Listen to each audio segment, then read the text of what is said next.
The state sent me, John Saxton was the director of soil and water at that time. Randy Young worked with me and he became director later. I had some really, really good friends there at soil and water, and it was a good education. But is water as a resource. And they sent me back to school for a year and I got my master's degree. And then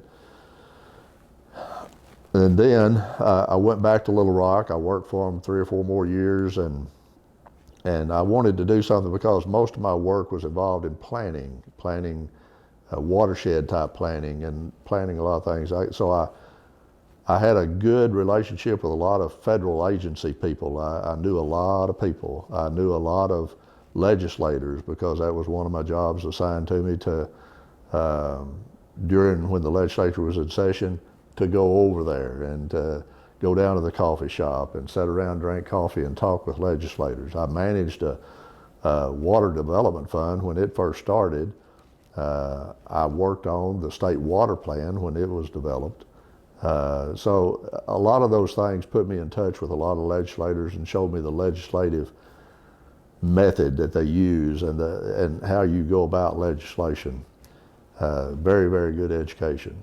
But I wanted to see something built, and we wanted to move out of Little Rock and come back to Northwest Arkansas. So I interviewed with several different engineering firms and industry, and selected and accepted a job offer from Carl Yates, and I went to work for McGoodwin, Williams & Yates. And I designed, at that time, Clean Water Act had just come into being, so we worked a lot. That's where the money was for consultants, was in wastewater. And so we did a lot of wastewater plants, Springdale's, Rogers, Bentonville's, Gravitz, Pea Ridge, Harrison, Berryville, all of these wastewater plants. And that was a good education as well in wastewater, point source pollution. And I worked for Carl for 10 years, and during that time we did some work for Beaver Water District. I'd known Dick Starr. Dick was on the commission for the Arkansas Soil and Water Conservation Commission, so my knowledge of Dick went back a long ways.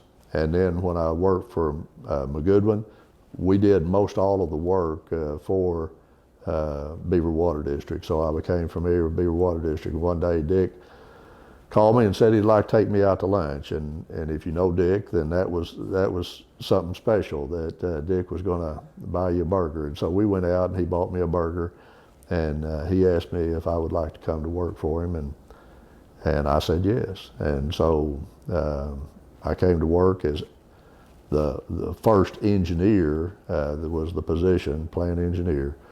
I came to work for Dick, and I've been here ever since. So that's, like I say, back in junior high when I said I want to be an ag engineer, if I'd have known that I was going to be CEO of the second largest water utility in the state of Arkansas, I really wouldn't know what that meant. I don't know that I could have believed it. But how I got here was just kind of a woven path, and knowing people, not from the standpoint of climbing the ladder or anything like that, but just knowing individuals. Dick knew me from Soil and Water. He knew me from McGoodwin, Williams & Yates, and evidently thought high enough of me to offer me a job, and I took it. And so it's taken advantage of opportunities when the opportunities present themselves. The original plant was around a 10 or 25 million gallon a day water treatment plant. Almost immediately it was expanded because they found that a treatment basin, that didn't work the way that they really needed it to work, and so they kind of scotched that. They abandoned that treatment unit and built a new treatment unit, and it worked a whole lot better for them. It first started really producing water like 65 or 66. When it was first producing water, it was owned by the city of Springdale. Again, this is back in the 60s, which predates when I came out here in 91. Only Springdale was the only customer at the time, and again, the plant and the operators were employees of Springdale. water utility. Around 1970, there had been interest shown by Rogers in Bentonville to also get their drinking water from here. The district was formed in '59, and there was a board since 1959, but it was just a board. Now, they were active, and the one that did a lot of their running and formal work was Mr. McGoodwin. He was very instrumental in filing the forms and the requests and the releases and doing the design work and things like that for the board. When they first started up the plant and started producing water, the board applied, I believe, for a grant from the federal government and got it, and they built the intake, and they built the intake before the lake was filled up. So it was in the dry, but the lake filled up and they started producing water. Around 1970, the board, when they saw, and Mr. Joe Steele was on the board at the time, when they saw that that they were going to be serving more than one customer, then Springdale could no longer be the owner. So Springdale sold the land and the treatment facilities, all the infrastructure, to Beaver Water District. And Beaver Water District started functioning at that point as a utility, independent utility. And they hired Richard Starr from Fayetteville. He was the city engineer, I think, for the city of Fayetteville. And they put together in '69, they put together a memorandum of understanding. And it still exists today. And it laid out, what the district would do and what the cities would do. But all 4 cities at that time were named on that memorandum of understanding. So then they started functioning as a district. They ran the business at that time after they bought it. Rogers and Bentonville came online, I don't know, around '72, '73. They actually were served by the pumps that served water to Springdale.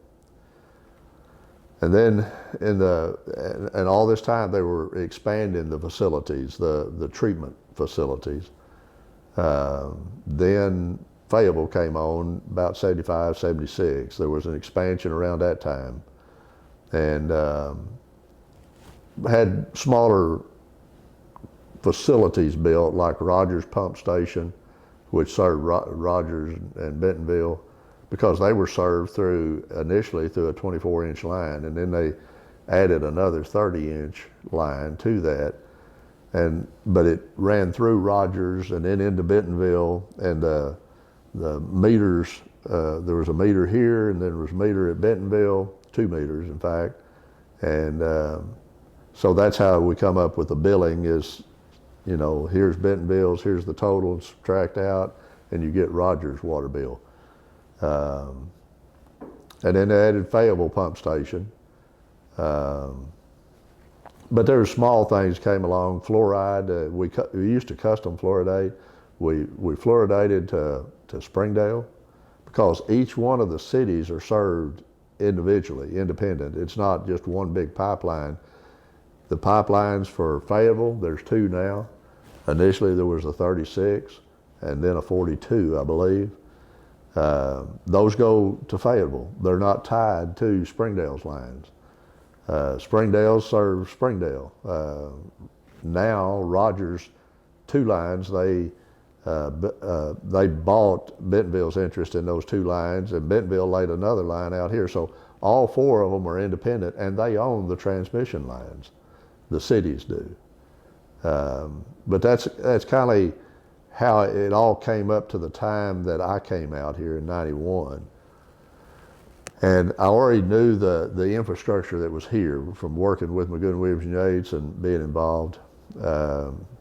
Terry Williams with McGoodwin, Williams, and Yates designed an irrigation project. It took the backwash and what we call the blowdown water from the said basins. It took that into a big holding tank, a big circular pond out there that we have, and then it pumped to area farmers, and they used it for horticulture crops.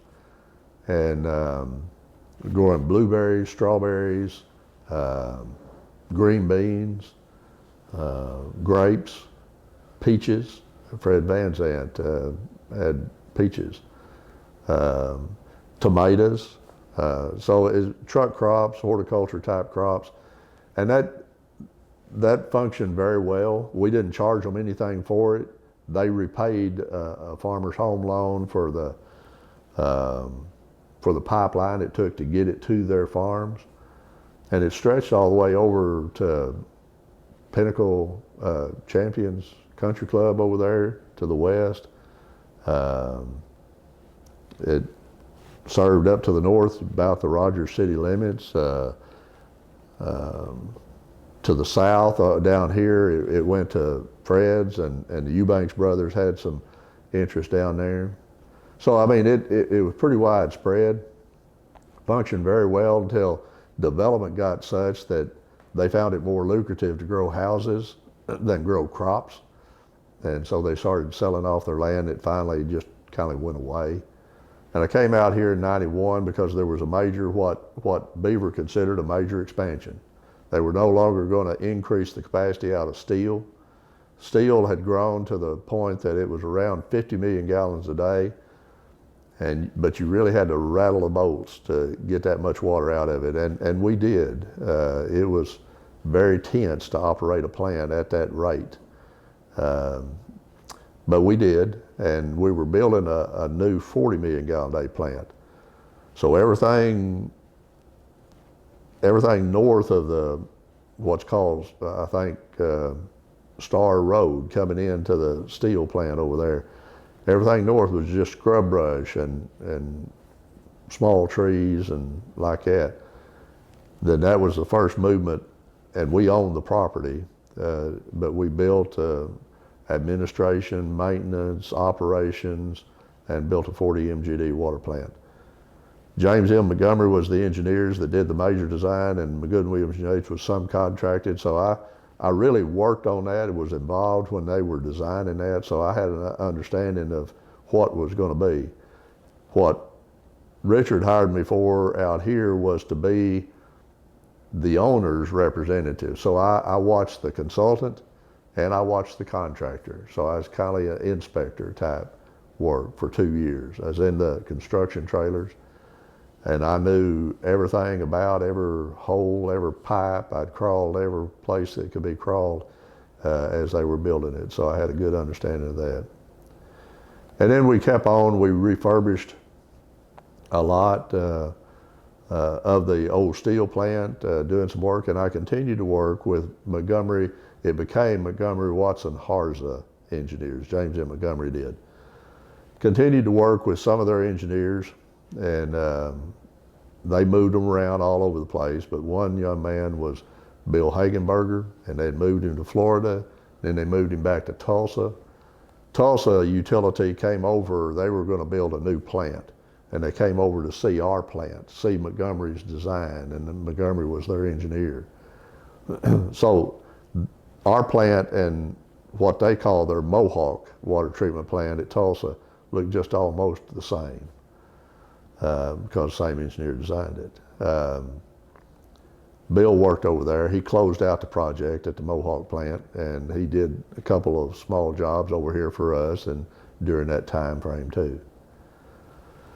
Like I say, construction was just almost continual.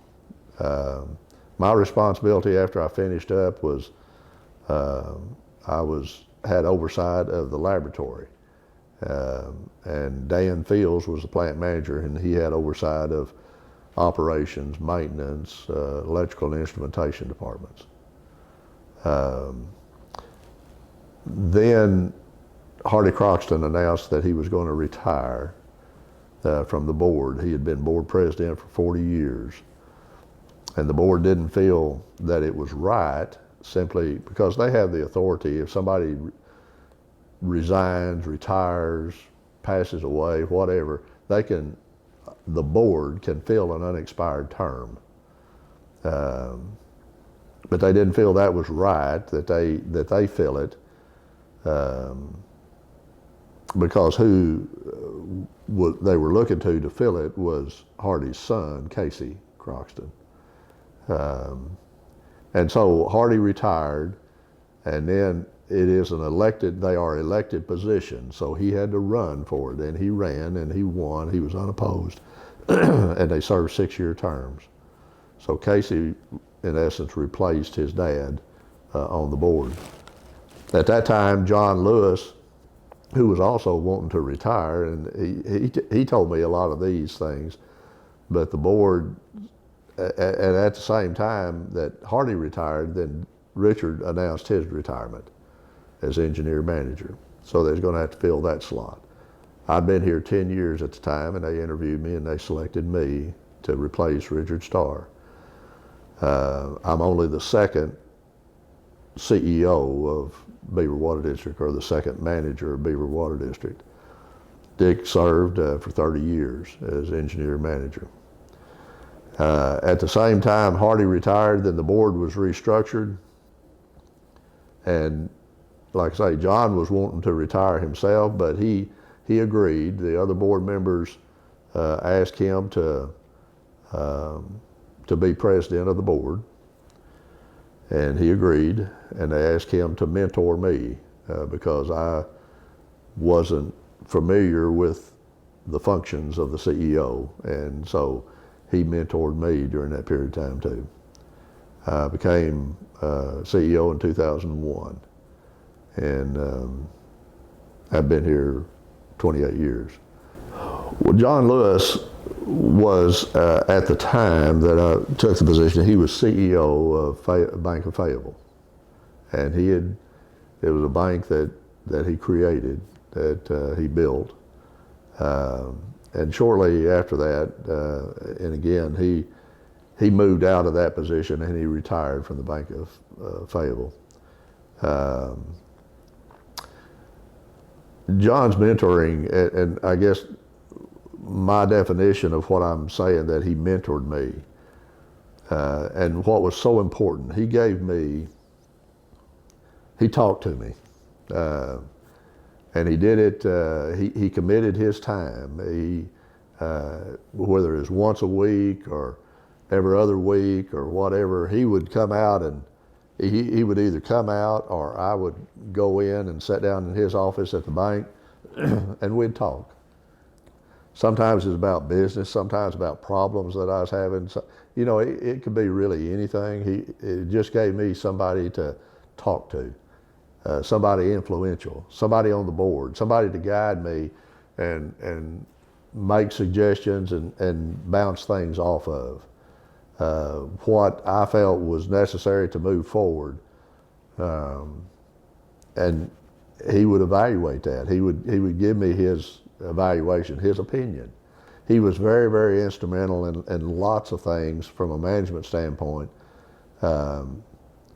whether it be compensation, expansion of staff, the appearance of the district. I would bounce things off of him, and he would agree, and then he would carry the load with the board. It wouldn't be a hard sell to the board with him being on my side. And so a lot of the direction that the board chose to go, and the board is always, they have not micromanaged the management, but they provide excellent guidance. And it's not like they don't ever say no, or they don't ever reprimand or say something, be critical of my opinion or any of the management's opinion. But they don't get into the details. And that's what was told to me, was that's why we hire very good people, is to take care of the details. But we're very critical on ourselves to make sure that we do take care of all the details, that there are no slip-ups, that we've never had a non-compliance issue on water quality, and we're very proud of that. So we try to make sure that we don't embarrass them by making mistakes. John, in one of his quotes, talks about, that's how you grow, is making mistakes. But it is always handed down to me, from Richard Starr to John Lewis to Hardy Croxton. The business that we are in is zero tolerance. we cannot make mistakes. And that has been drubbed into my head. I want people to understand what we do and how we do it and the dedication that the staff has to doing it right, and thereby build trust. And if the people trust you, they're willing to accept it. If you stump your toe and you have an accident or something, they trust you. And the district, especially a drinking water utility, has to be trusted. They have to feel that you have their best health interest at heart, that you're out to protect their health as it relates to drinking water. And so in order to do that, you have to be more open, wide open. You have to answer questions that people ask. They have to see what you do. They have to know where you're at, so they understand more and more about it. So that's when we hired Amy Wilson as Public Affairs Director. That was what we were getting into. That's the vision that both John and I shared, was we want people to know. John had a drive for education and talk about little kids' education. His philosophy was, and our education programs kind of developed and built on that, was that if you can teach the small children, if you can teach the children the facts and the ways and the cultures and everything of what you want them to understand, then, and it's something that's different than what has been in the past. So water education, if we can teach the children, then they'll know more than the previous generation. And they'll ask their mom and daddy questions that their mom and daddy will have to struggle and probably research to find the answers to, of something that they've seen. And so their mothers and fathers, they get smarter about water too.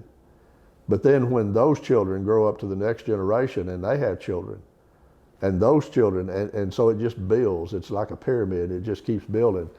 And that knowledge about water and drinking water and all of that, but that was his philosophy. And that's what we try to practice, is to teach not only children, but adults, but our education programs wrapped around children.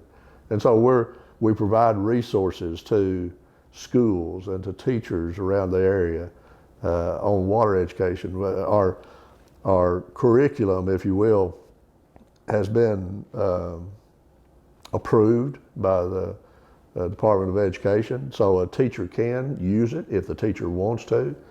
And we'll come into the school, we'll bring the kids out here, we'll do anything. We'll provide what do you call them, teaching plans, education plan for a course. If a teacher wants to take that, they've already got the outline, the course outline prepared for them. Now they can manipulate it the way that they wish, and a lot of the teachers in the area were involved in developing that curriculum. So that's our education program, and then we just expanded into our public affairs to try to reach out to more and more and more people, and we continue to do that and continue to grow in that. But a lot of that was driven by John. Where we're sitting today, the administration building, there were several reasons for building the administration building. One was because of security. The general public, if they came and visited us, they'd have to come to the administration building, which was on the campus. That was a security risk. They'd have to get on campus. We own this 10-acre block here where we're sitting. So from a security standpoint, we could build a building here, the public could come into here, and we could still maintain security of what the important infrastructure out there is. That was one reason. The other reason was we wanted the public to come see us. And so we wanted to invite them to come on out. And so we had to build it separated off. Yeah, Walter and Curtis both, very, very good board members. Board members for, I think both of them served over 30 years. It was a matter of dedication, because it definitely is not a matter of how much they get paid to be a director of Beaver Water District, because at the time that they were serving, they only got $20 a meeting, and you had to come to the meeting to get your $20. I mean, it got to the point that, they were asking me, hey, don't pay me. This is more of a nuisance to me than it is anything else. So just don't pay me. And I told them, I said, I can't do that because it states in the law that they will be paid. It could be as low as $20 a meeting. It could be as high as $200 a meeting. So what they did was and it was Walter's idea,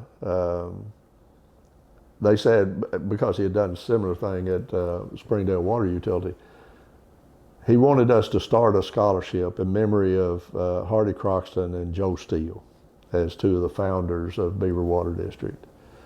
And they would donate their fees or dues or whatever. They'd donate their revenue to that scholarship fund on an annual basis. It was their money, they could do with what they wish. So they made that donation to it. And all the board members do it. And all the board members still do it.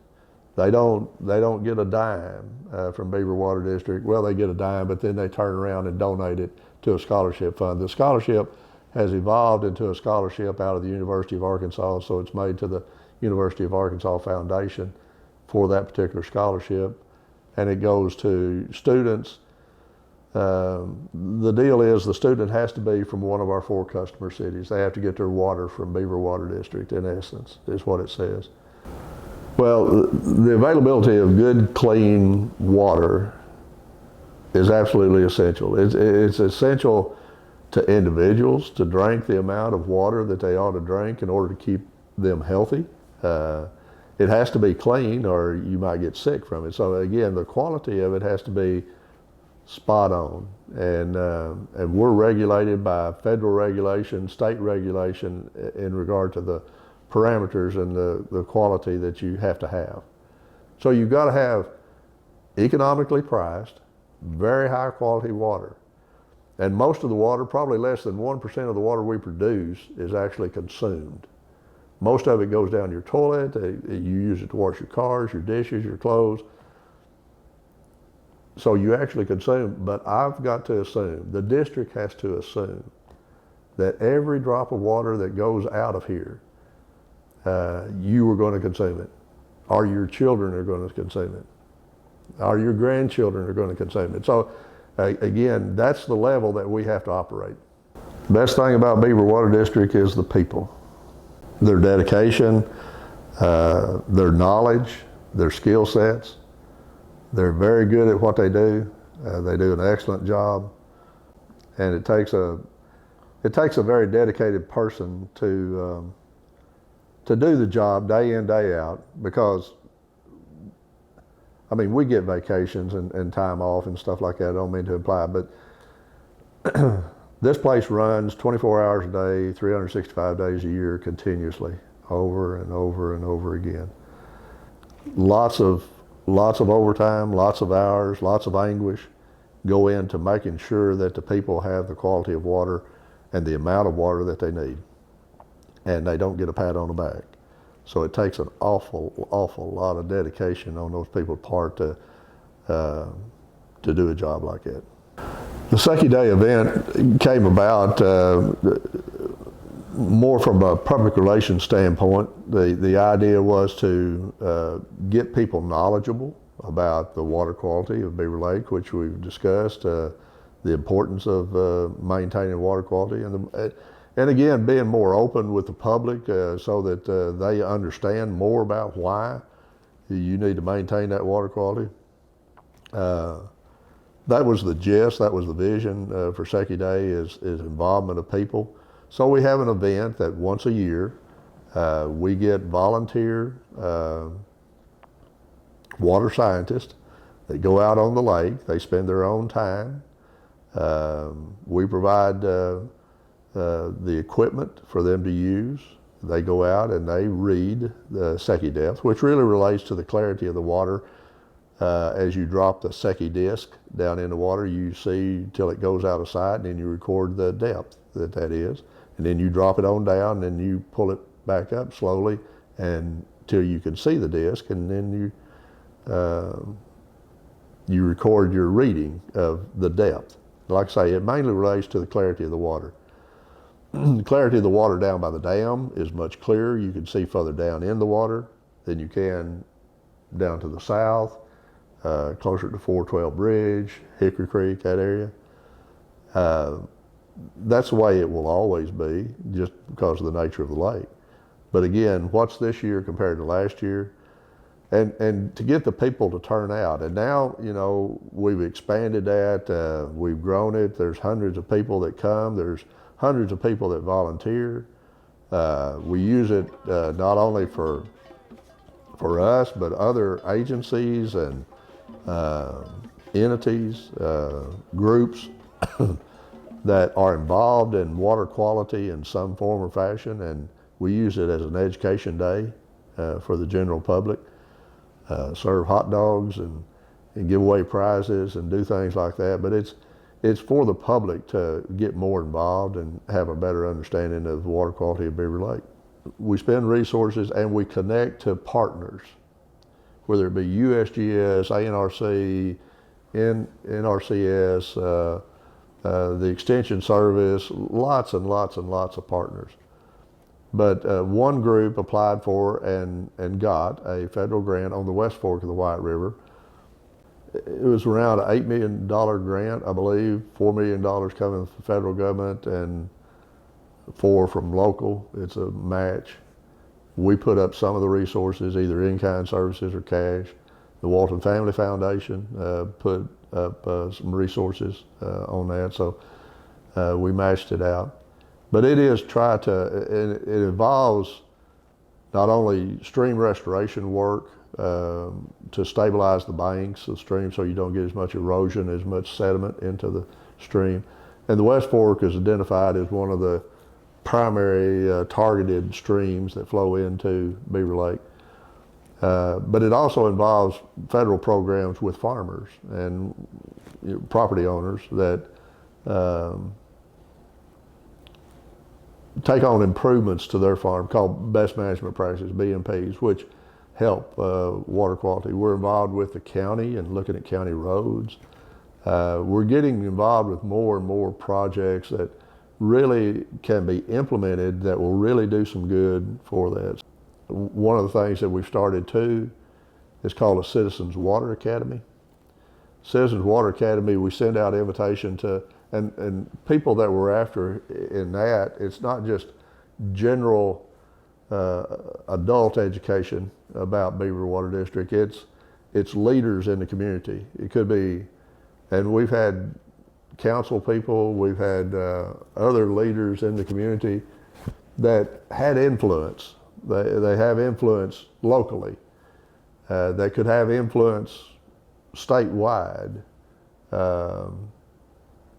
We started it last year, we're doing it again this year, and hopefully do it year after year after year and let that grow so that you have advocates for Beaver Water District, important advocates for Beaver.